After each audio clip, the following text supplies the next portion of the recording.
Coucou, alors on va faire un petit bilan J5, J6, parce que je ne l'ai pas encore posté. Hier on a été un petit peu pressé, on a fait plusieurs choses donc on n'a pas pu.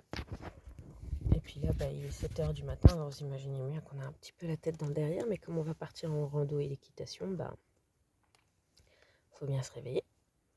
Alors je reprends où on en était. Donc on s'est arrêté sur la route en Espagne vers Barcelone. On s'est réveillé le matin sur les aires de repos de routier, etc. C'était assez calme, franchement, ça allait, pas de souci. La route en Espagne, j'ai remarqué une chose, c'est que les gens là-bas sont beaucoup plus calmes. Et donc on a repris la route. Sur l'aire de repos, la seule chose que je peux dire, c'est si c'est les routiers ou les vacanciers, il y en a qui sont pas très très propres. Donc c'est vrai que ça, par contre, c'est un peu triste, quoi. Quand on s'est garé près d'un endroit où les gens avaient fait leurs excréments le long de la route. Je peux comprendre qu'on ait eu des envies, mais ce serait bien de les faire un peu plus loin que sur le bord du bitume, quoi. On a failli mettre les pieds dedans, etc. C'était une horreur, c'était... Bon. On est arrivé à Barcelone vers 11 heures. On a dû repartir vers 17-18 heures. Donc à Barcelone, on a décidé de visiter la Sagrada Familia, qui est quand même un magnifique monument. On a été très surpris, c'est vraiment magnifique, effectivement. Et j'ai trouvé qu'il y avait quelques petites ressemblances avec ce que qu'il y avait quelques petites ressemblances avec ce que le facteur cheval avait construit dans les volutes, les arrondis, c'est vrai. C'était assez joli. On est allé sur la plage de Barcelone, puisque la visite de la Sagrada, ça se fait... on l'a pris en non guidé, mais ça se fait à des horaires fixes, donc vous avez les billetteries, vous choisissez vos billets, il faut compter... Pour deux personnes, on a dû compter 56 euros, donc c'est assez onéreux quand même, mais bon. Après, ça leur coûte cher aussi d'entretenir le bâtiment. Donc il faut comprendre que l'argent qu'on donne, c'est pour entretenir.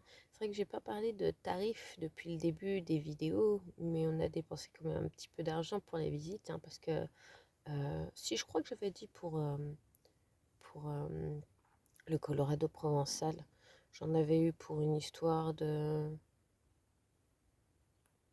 8-9 euros, je crois.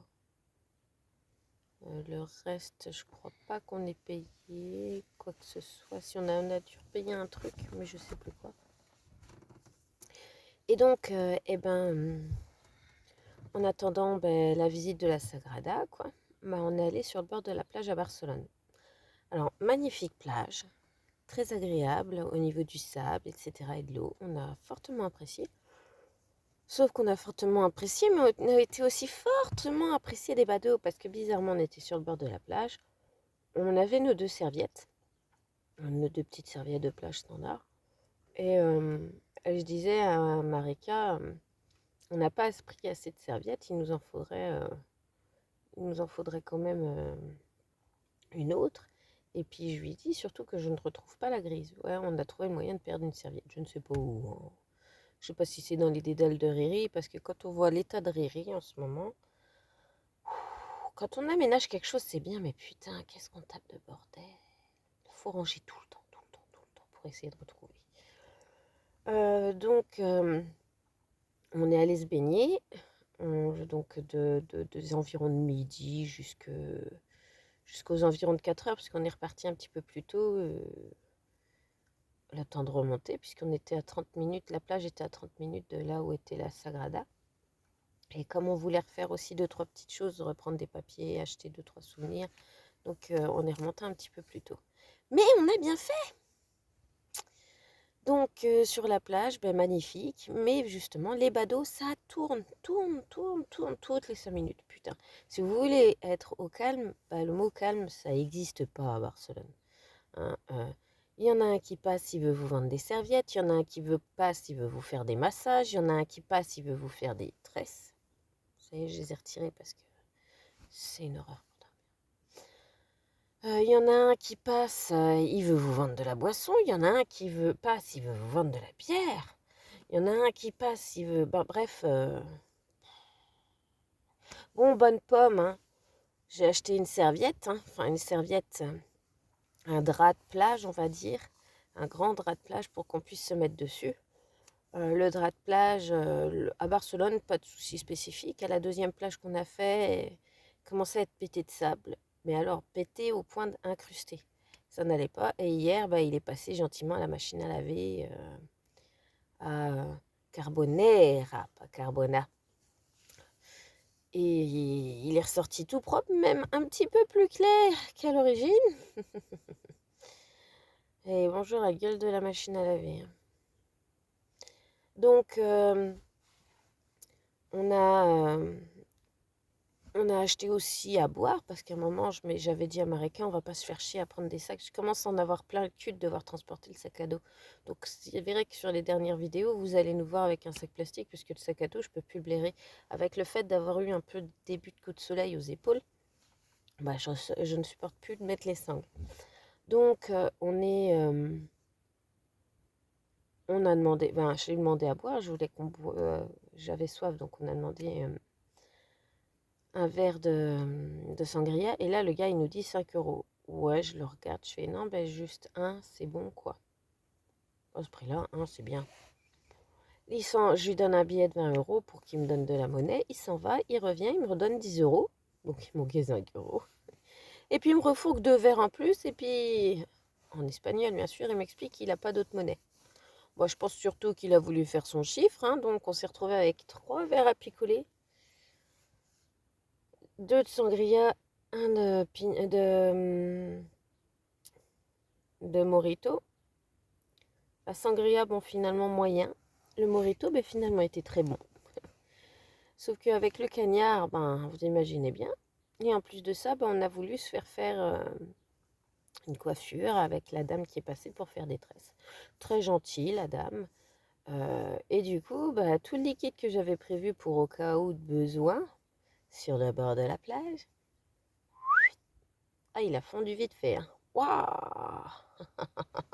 Et le bonus, et le bonus, c'est quand on est parti et que j'ai dû payer le parking parce que pour pas me faire emmerder à Barcelone, j'ai décidé de mettre la voiture dans un parking et de devoir circuler à papatte. Hein. Oh, ben pour du 11h, 17h ou 18, hein, 30 balles.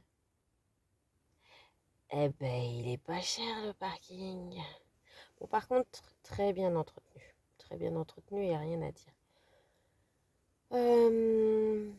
Donc, on a visité la Sagrada, c'était magnifique.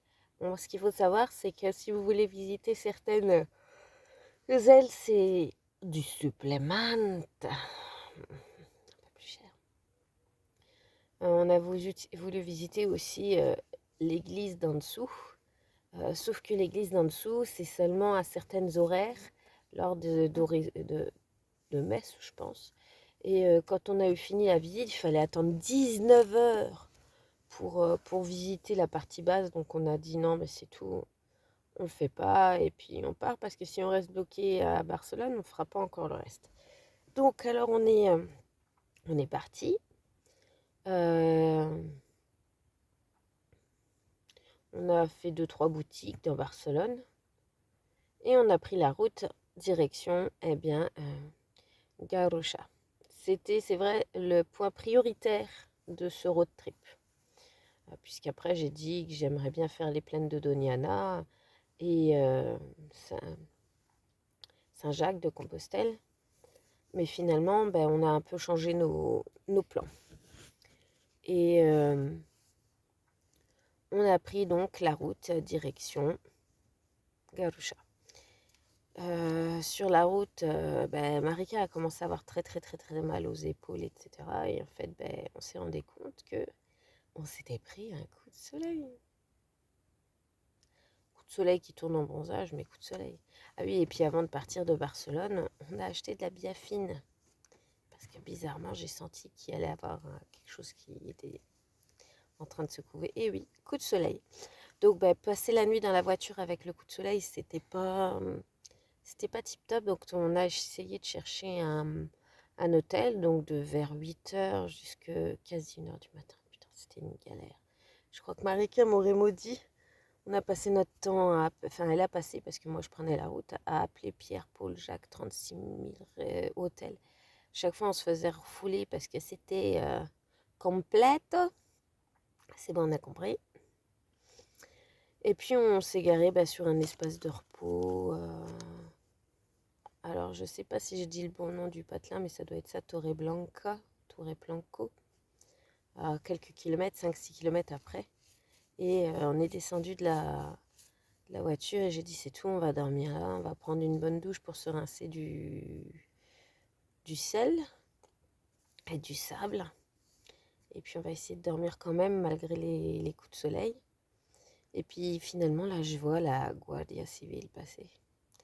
Et là la pauvre petite malheureuse qui redémarre la voiture pour essayer de garer la voiture ailleurs.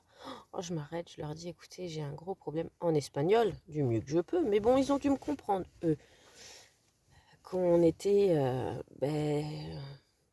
perdu parce qu'on cherchait à tout prix un hôtel et qu'on n'en avait pas. Et un des agents nous dit d'appeler sur Torre Blanco parce qu'il y en a. Et effectivement, on a eu un hôtel là-bas. Je n'ai plus le nom de l'hôtel, je chercherai. Je crois que c'est pareil, ça s'appelle Torre Blanco. Mais je rechercherai. Et franchement, le gars, super gentil. Parce qu'ils allaient fermer en plus. Ils avaient encore un peu de place. Ils allaient fermer. Il nous a demandé où on était. On a regardé sur le GPS. On lui a dit à 15 minutes. Donc il fallait qu'on fasse demi-tour pour retourner là-bas. Et il a dit OK, en espagnol bien entendu, je vous attends. Et on est arrivé. Bien entendu, le GPS nous a fait nous garer dans une ruelle de merde un petit peu plus loin. On l'a appelé pour lui dire que ça y est, on était arrivé, mais qu'on ne voyait pas l'hôtel. Il est venu nous chercher à pied et nous a accompagnés jusqu'au parking de l'hôtel. Nous a donné les clés de la chambre et franchement très gentil, adorable. Le matin, on s'est levé, on a pris un petit déjeuner là-bas. La serveuse parlait très bien français, je trouve. Et elle nous a donné quelques indications, etc. Puis bon, elle a vu le coup de soleil aussi de Marika.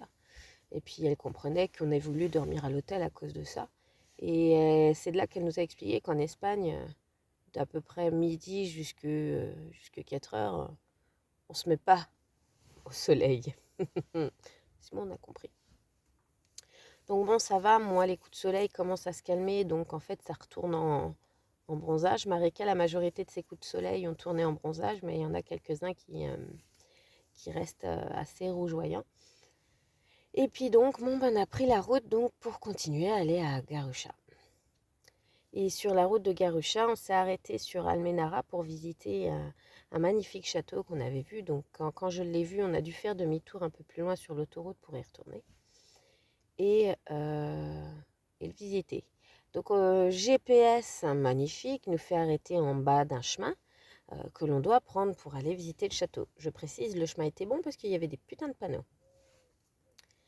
Donc, lendemain d'insolation, quand même, je précise, nous voilà qu'on voit des chemins à pic je vais appeler ça la garrigue, mais bon. À devoir les grimper pour aller voir ces tours et ce château. On commence bien gentiment, motivé, etc., en douceur. Donc, téléphone en route et GoPro. Première vidéo, on se rend compte qu'on n'est pas sur le bon chemin, donc on fait demi-tour, on reprend un autre chemin, et là on rencontre un monsieur qui nous dit que lui, il est garé sur le parking à l'opposé et que c'est pas ce chemin-là. Deuxième chemin, dans ton cul. On reprend donc le troisième chemin. Le troisième chemin, on a monté beaucoup, mais très fatigant. Il était 2-3 heures de l'après-midi. On commençait à suer à grosses gouttes parce qu'il faisait extrêmement chaud et étouffant.